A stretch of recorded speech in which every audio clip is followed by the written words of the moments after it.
여러분은 사과를 잘 하시는 편입니까? 가수 자이언티의 미안해라는 곡은 화가 난 여성을 상대로 마음을 풀어주려는 한 남성의 애절한 고백을 담고 있습니다. 거기서 나오는 가사를 조금 소개해 드리자면요. 그녀는 복잡해. 난 칠판 앞의 문제와 같아. 답이 안 나와. 난 수학 못해. 어떤 상황 속에서도 통하게 하는 사과의 공식 같은 게 있으면은 얼마나 좋겠습니까? 그러나 사과라고 하는 것은 그저 상대방의 처분에 자기 자신을 맡기는 수밖에 없습니다. 달리 표현한다면은 사과의 전문가라고 하는 것은 있을 수 없다라고 할 수도 있지 않을까요? 그런데 사과의 전문가로 알려진 사람이 성경에 한 명 있습니다. 그는 바로 세례 요한입니다. 세례 요한의 모토는 회개하라, 천국이 가까이 이르렀느니라 였죠. 사람들은 어떻게 하면 하나님 앞에 사과를 잘 할 수 있는지 그에게 컨설팅을 받으러 몰려왔습니다. 그런데 문제는 우리가 구원을 받는 데에는 사과하는 것만으로는 충분하지 않다라고 하는 것입니다. 아니, 내가 이렇게까지 사과를 하였는데 안 받아주는 것이 치사한 것이 아니냐라고 말하는 사람이 있다고 한번 상상해 보십시오. 그런데 사과는 계산기를 두드리고 있는 한에서는 그 진정성을 인정받기 어렵습니다. 오늘 본문에서 세례 요한은 사과를 하면서도 계산기를 두드리고 있습니다. 요한은 헤롯이 자기의 형수 헤로디아와 결혼한 것을 비판했다는 이유로 감옥에 갇혔습니다. 그리고 분위기를 보아하니 감옥에서 풀려날 가능성은 희박하고 매일매일 처형당할까봐 전전긍긍하는 나날들을 보내고 있었습니다. 그래서 세례 요한은 자기의 제자들을 불러 예수님께 질문을 하러 보냅니다. 성경에서 약속하신 메시아가 당신입니까? 아니면은 또 다른 사람을 우리가 기다려야 하겠습니까? 세례 요한이 이 이야기를 하는 의도가 뭐였는지는 굳이 얘기하지 않아도 되겠죠. 자기는 회개하라고 말했을 뿐인데 왜 감옥에서 고생해야 하느냐? 만약 예수님이 진짜 메시아라고 한다면은 얼른 자기를 풀어달라라고 하는 것이죠. 내가 이렇게까지 예수님을 위해서 고생하는데 예수님은 자기를 위해서 뭘 해주냐라는 것이지요. 세례 요한은 예수님이 누구이신지 모르지 않았습니다. 우선 요한 그 자신도 노쇠한 사가랴와 엘리사벳에게서 아주 기적적으로 태어났고 또 자기의 사촌인 예수님은 심지어 동정녀의 몸에서 나신 것을 그 또한 알고 있었을 것입니다. 그리고 요한은 예수님께 직접 세례를 주었고 그때에 하늘에서 소리가 들려 예수님이 하나님의 기뻐하시는 아들이라는 사실을 그는 익히 잘 알고 있었습니다. 그런데 요한의 입장에서는 이제 와서 그것이 다 무슨 소용이 있냐라는 것이지요. 회개하라, 천국이 가까이 왔느니라. 예수님이 오시는 길을 아무리 잘 준비하더라도 자기 삶에 아무런 도움이 되지 않기 때문입니다. 예수님께서는 이러한 세례 요한의 모습을 보시고 다소 냉정한 평가를 내리십니다. 일단 예수님께서는 요한이 말라기서에서 약속된 엘리야라고 말씀하십니다. 이것은 엘리야가 무슨 환생을 했다라는 뜻이 아니라 누가복음 1장에서는 요한이 엘리야의 심령과 능력을 가졌다라는 뜻이라고 설명하고 있습니다. 그런데 성경에서 엘리야가 가지는 상징성은 전에도 얘기 드렸지만 그가 언약 고발자라는 점에 있습니다. 오늘날로 치면은 검사이죠. 사람들의 죄를 발견하여서 고발하는 사람이 바로 선지자, 그리고 그 선지자 중에 으뜸이 엘리야인 것입니다. 모세가 시내산에서 이스라엘 백성이 하나님과 언약을 체결하는 데에 도움을 줬다면은 엘리야는 시내산에서 이스라엘 백성이 하나님의 언약을 깨트렸음을 고발하고 이에 그들의 국가가 멸망받아 마땅하다라고 주장했습니다.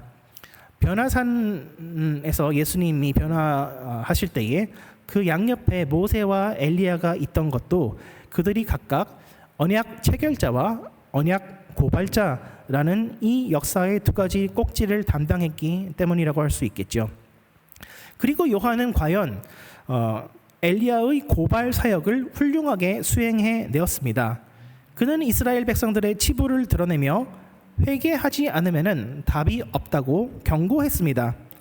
그렇지만 그가 전하던 회개의 설교는 사실 더 궁극적인 목적이 있었으니 바로 답이 없는 죄인들을 위하여 예수님 안에서 구원과 용서가 마련되었다라는 것을 알리는 것이었습니다. 어둠이 깊어야지만 별빛이 잘 보이듯이 자기 죄악의 기쁨을 깨닫는 사람만이 더 이상 자기 자신의 힘을 의지하며 살아가는 것이 아니라 빛 대신 예수 그리스도께 나아갈 수 있기 때문입니다. 사람이 언제 구원을 받았다고 할 수 있는지 그 판단 기준이 무엇인지 아십니까? 그것은 바로 회심입니다. 회심이라고 하는 것은 두 가지가 합쳐진 것인데요. 즉 죄에 대한 회개와 예수 그리스도를 향한 믿음, 이 두 가지가 같이 있을 때에만 참된 것이라 할 수 있습니다. 내가 단지 죄인이라는 것을 안다고 해서, 그리고 이전과 다른 삶을 내가 살고 싶다고 해서 구원을 받았다라고 말을 할 수 없습니다. 세상에는 자기 스스로 죄인인 것을 알고 또 착하고 겸손하게 살려고 노력하는 사람들이 굉장히 많이 있습니다. 그러나 착하고 겸손하게 산다고 해서 모두 다 구원받지는 못합니다. 내가 미안한 마음을 갖는다고 해서 죄의 문제가 해결되지 않기 때문입니다. 제가 가령 길에서 교통사고를 냈다고 한번 상상해 보십시오. 제가 피해자에게 미안한 마음을 갖고 있는다라고 해서 끝이 아닙니다. 경찰서 혹은 보험사에 신고하고 충분한 보상을 해 주어야지만 됩니다. 죄라고 하는 것은 세상의 통치자이신 하나님을 향한 반역죄이며 죽음을 통해서만 하나님의 진노가 풀릴 수 있습니다. 자기가 죄인이라는 것을 인정할 수 있다면 우리는 당장 지옥에 떨어져도 불만이 없어야 할 것입니다. 죄 없는 누군가가 나를 위해서 대신 죄값을 치러주시지 않는 한 내가 아무리 하나님 앞에서 죄송한 마음을 가지고서 착하고 겸손하게 살아가려고 노력한다고 하더라도 내가 당해야 할 진노의 형벌이 사라지지는 않는 것이지요. 그렇기 때문에 회개가 구원에 이르는 효력을 가지기 위해서는 대속주이신 예수 그리스도를 믿는 믿음이 반드시 함께 해야 합니다. 나는 죽어 마땅한 죄인이지만 예수님이 나를 대신해서 죽으셨다라는 것을 믿어야만 구원을 받습니다. 이 두 가지, 회개와 신앙이 함께 있을 경우 나 자신의 공로 때문이 아니라 예수님의 십자가 공로 때문에 우리는 구원받을 만한 자격이 있는 자로 여김을 받게 되는 것이지요. 예수님께서는 세례 요한을 일컬어 메시아의 앞길을 예비하는 엘리야라고 평가하십니다. 그리고 여자가 낳은 자 중에서 요한보다 큰 자가 없다라고 평가해 주십니다. 그런데 또한 율법과 선지자는 요한의 때까지요, 천국에서는 요한보다 누구나 더 큰 자다, 세례 요한은 천국에서 지극히 작은 자다라고 말씀을 덧붙이시기도 합니다. 그 이유가 무엇일까요? 그것은 바로 세례 요한에게는 회개는 있으나 예수님을 향한 믿음이 부족했기 때문입니다. 예수님을 믿는 사람은 자기의 공로가 아닌 예수님의 공로로 천국에 들어가게 됩니다. 그래서 예수님은 천국이 마치 침노를 당하는 것과 같다라고 말씀하십니다. 침노하다라고 하는 것은 약탈하다라는 이야기인데요. 미국에서는 사회에 불만을 가진 사람들이 떼거지로 몰려다니면서 가게들을 부수고 물건을 탈취해 갑니다. 천국에서는 마치 자격 미달인 사람이 약탈을 하는 것처럼 구원이라는 축복을 자격 없는 죄인들이 잡아채 간다라고 얘기하는 것이지요. 예수님을 믿는 사람들에게는 이것이 당연하지요. 예수님의 십자가 공로 때문에 그렇게 되는 것이니까요. 그러나 예수님을 믿지 않는 사람들에게는 이것이 당연하지 않습니다. 믿지 않는 사람들에게는 아직도 자기 공로가 중요하기 때문이며 기브 앤 테이크의 논리가 지배하고 있기 때문입니다. 개혁주의 혹은 칼빈주의라고 하는 것의 핵심은 하나님의 절대 주권에 있습니다. 사람의 구원은 인간의 선택이 아니라 하나님의 선택과 주권에 달려 있다라고 하는 것이지요. 비록 사람이 복음을 증거하고 사람이 말씀을 받아들이고 회개하고 예수님을 믿지만 그 모든 일들을 가능하게 하시는 분은 하나님뿐이시라는 것입니다. 내가 죄인이라는 것을 깨닫고 예수님이 내 삶에 들어오셔야지만 된다고 믿게 된 것은 내가 다른 사람들보다 더욱더 지혜로워서가 아니라 오직 하나님께서 나에게 깨달을 마음을 주셨기 때문이지요. 그러므로 그 누구도 자기의 행위를, 자기의 믿음을 자랑할 수 없는 것입니다. 그리고 이 점을 기억할 때에 우리는 회개를 함에 있어서 계산적이지 않게 될 수 있게 됩니다. 우리가 시험에 들게 되는 대부분의 경우는 하나님께로부터 어떠한 대가를 바라기 때문입니다.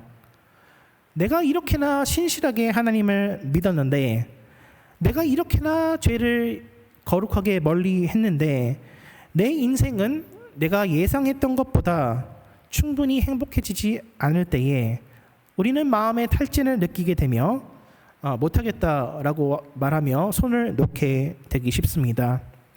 그래서 예수님께서 우리에게 어떠한 은혜를 주셨는지 생각하기보다 내가 얼마나 열심히 회개하였는지, 내가 얼마나 열심히 봉사했는지, 내가 하나님 나라를 위해서 얼마나 고생했는지가 먼저 생각이 난다고 한다면은 그것은 여전히 계산적인 사고방식을 벗어나지 못한 것입니다. 그리고 이러한 문제는 사실상 열심히 믿으려는 사람들에게 더욱 자주 발견되지요. 교회에서 무슨 일을 열심히 하고 나면은 아무리 선한 동기로 그 일을 했다고 하더라도, 아무리 경건하게 말씀과 기도 중심으로 그 일을 했다고 하더라도 너무나도 자주 나를 맞이해 주는 것은 상급과 칭찬이라기보다는 시기와 질투, 불평과 불만일 경우가 허다합니다. 그럴 때 우리의 마음은 깊은 시험에 빠지기 너무나도 쉽습니다. 모든 것이 허망하게 느껴지기도 하지요. 그렇지만 한 가지 기억하시기를 당부드리는 것은 예수 믿는 사람들은 세상을 바라보는 관점이 달라져야 한다는 것입니다. 세상에서는 기브 앤 테이크의 사고방식밖에는 없습니다. 하나의 사건 A와 다른 사건 B 사이에는 물리적인 인과관계밖에 존재하지 않는다고 그들은 생각합니다. 그러나 하나님을 사랑하는 자, 곧 그의 뜻대로 부르심을 입은 자들에게는 모든 것이 합력하여 선을 이룬다라고 성경은 말씀합니다. 열심히 했는데도 칭찬을 받는 것이 아니라 비난받는다고 한다면은 내가 죄를 지었기 때문에 그런 것도 아니고 하나님이 나를 덜 사랑해서 그런 것도 아니며 오히려 하나님께서 나를 고난받기에 합당한 자로 여겨주시기 때문에 그런 것이므로 우리는 낙담하기보다는 오히려 기뻐하고 즐거워해야 할 것입니다. 세례 요한이 회개는 있지만 신앙심이 부족한 사람의 어떠한 표본이라고 한다면은 고라신과 벳세다 사람들은 신앙심이 있어 보이지만 그에 걸맞는 회개를 보이지 않는 부류라고 할 수 있겠죠. 예수님께서는 세례 요한에 대한 말씀을 하신 후에 갑자기 고라신과 벳세다 그리고 가버나움을 향한 경고의 말씀을 던지십니다. 언급된 지역들은 다 갈릴리 호수 근처로서 예수님께서 수많은 기적들을 베푸신 지역들이기도 한데요. 이 지역 사람들은 그토록 수많은 기적들을 보고서도 회개하지 않았다라고 하고 있습니다. 다시 말하자면은 그들의 삶 가운데서 그 어떠한 변화도 없었다라고 하는 것이지요. 그 지역은 비록 예루살렘으로부터 멀리 떨어져 있는 곳이기는 하였지만 그래도 유대인들이 사는 곳이었고 유대 전통이 지켜지는 곳들이었습니다. 그러니까 고라신과 벳세다 지역 사람들은 자기 스스로 종교 생활을 하는 것에 만족을 하고 있었고 예수님께서 보여주시는 기적들과 그가 들려주시는 말씀들을 통하여서 내 삶에 어떠한 문제가 있다든지 변화를 추구해야 할 필요성을 전혀 느끼지 못했다라는 것이지요. 이러한 행태는 세례 요한이 보여준 것과는 반대로 신앙이 있는 듯 착각하지만 그에 걸맞는 회개가 따라오지 않아서 구원받을 만한 믿음에 도달하지 못했음을 보여주고 있습니다.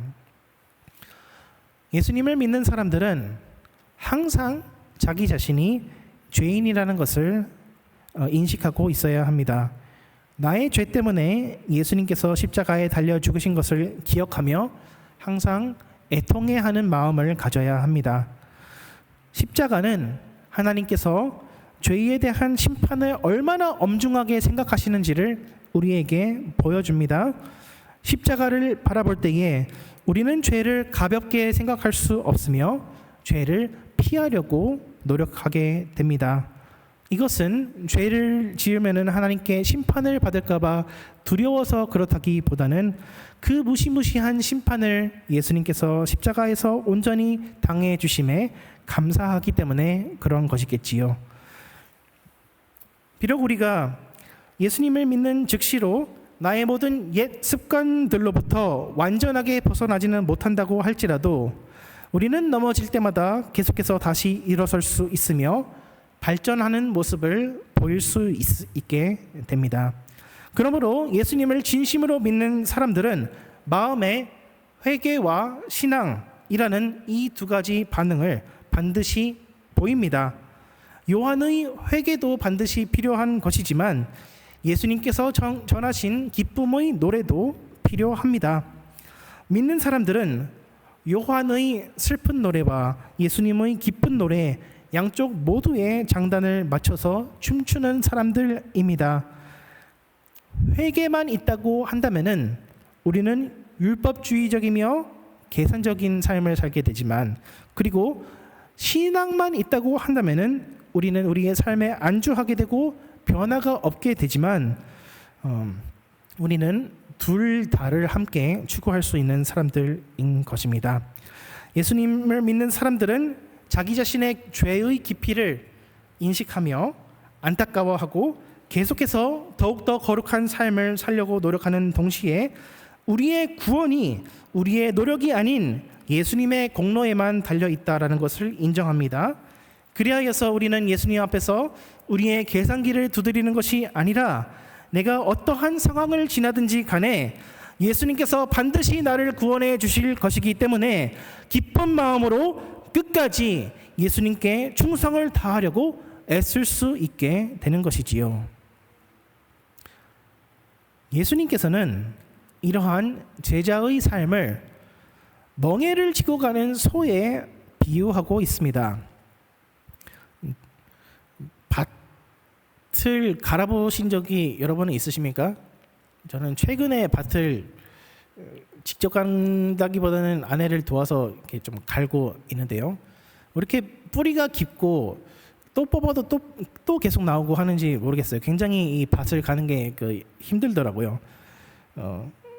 그래서 너무나도 힘들기 때문에 옛날 사람들이 짐승의 힘을 빌려서 밭을 갈았겠지요. 소의 어깨에다가 멍에를 지어서 밭을 갈아 엎었었는데, 잘 아시다시피 예수님의 당시에 멍에는 소 한 마리가 아니라 두 마리가 이끌었습니다. 예수님께서는 우리에게 당신의 멍에를 메고 당신에게서 배우라 라고 초청하십니다. 제자는 선생님에게서 배우는 사람이지요.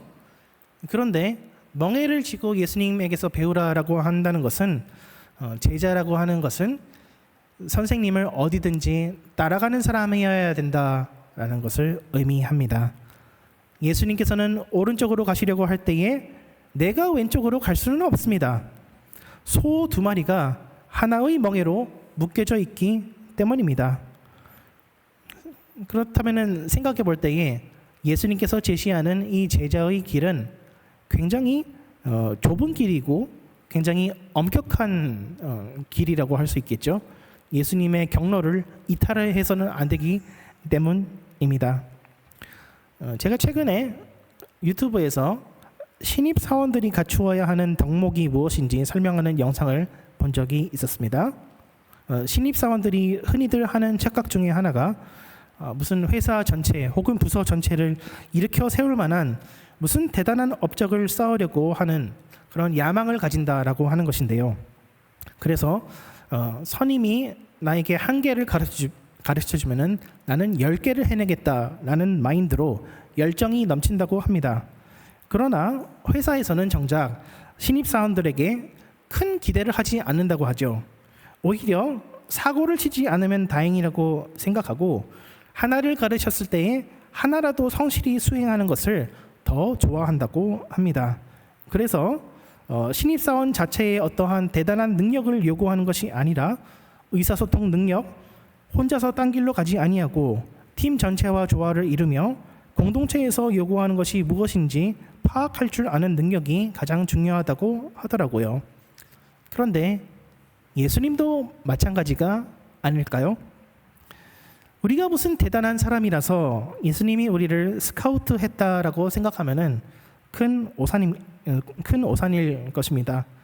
하늘 아버지께서는 오히려 지혜롭고 슬기 있는 자들에게는 구원의 비밀을 숨기시고 어린 아이와 같은 자들에게는 나타내셨다라고 하고 있지요.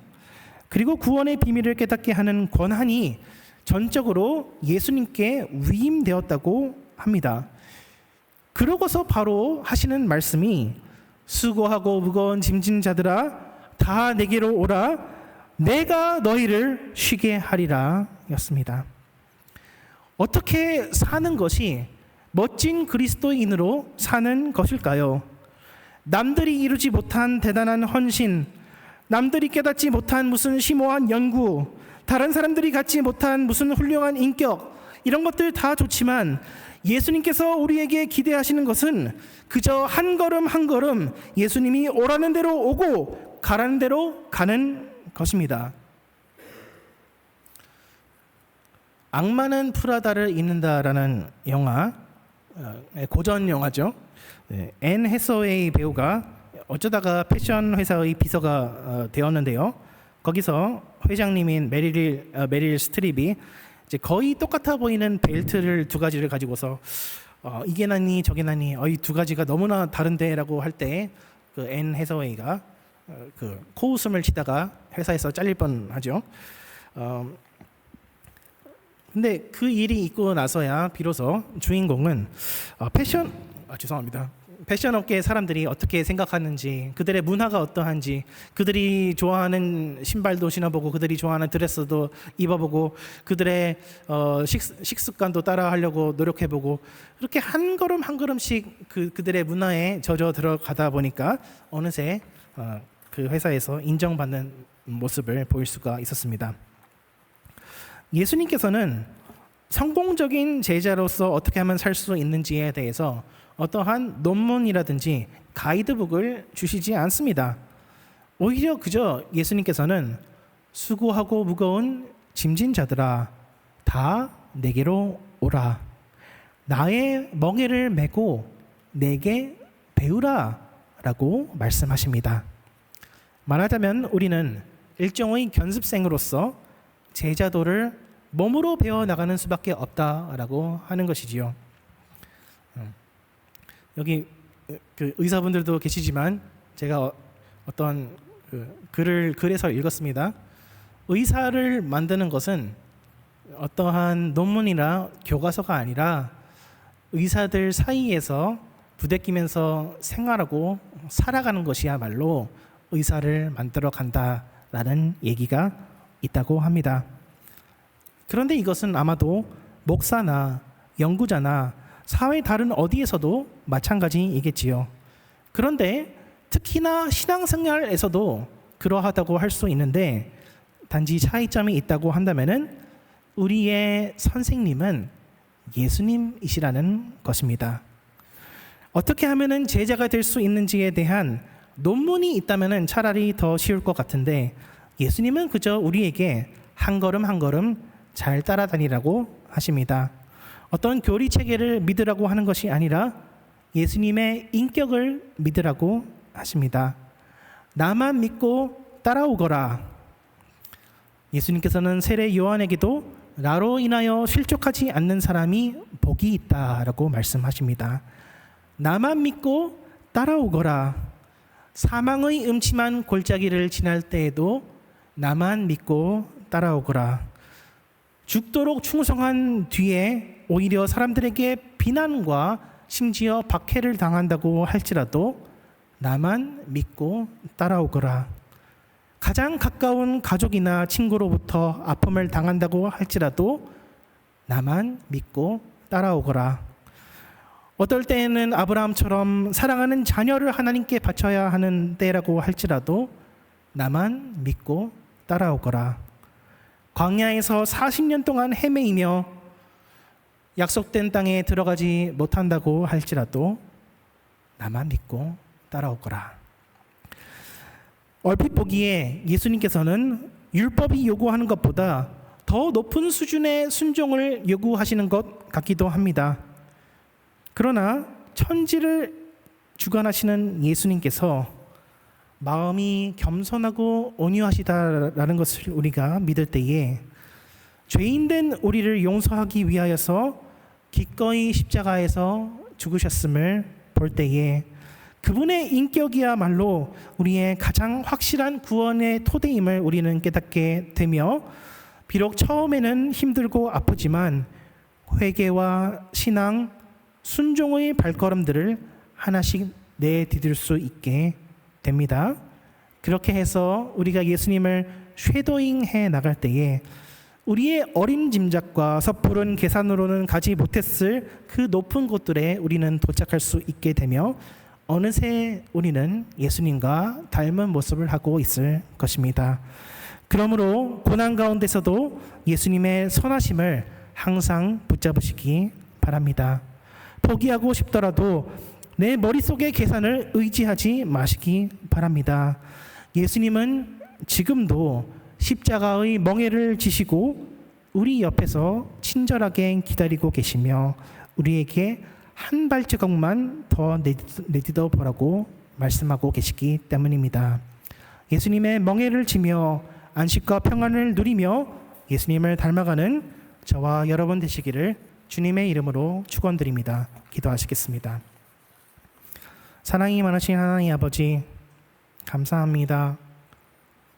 우리가 무엇이간데 우리를 긍휼히 여겨주시고 우리와 보조를 맞춰주시나이까.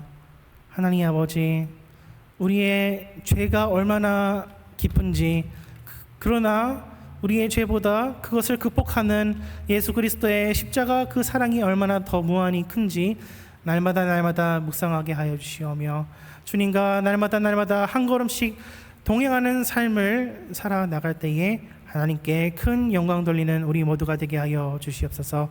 감사드리며 예수 그리스도 이름으로 기도드리옵나이다.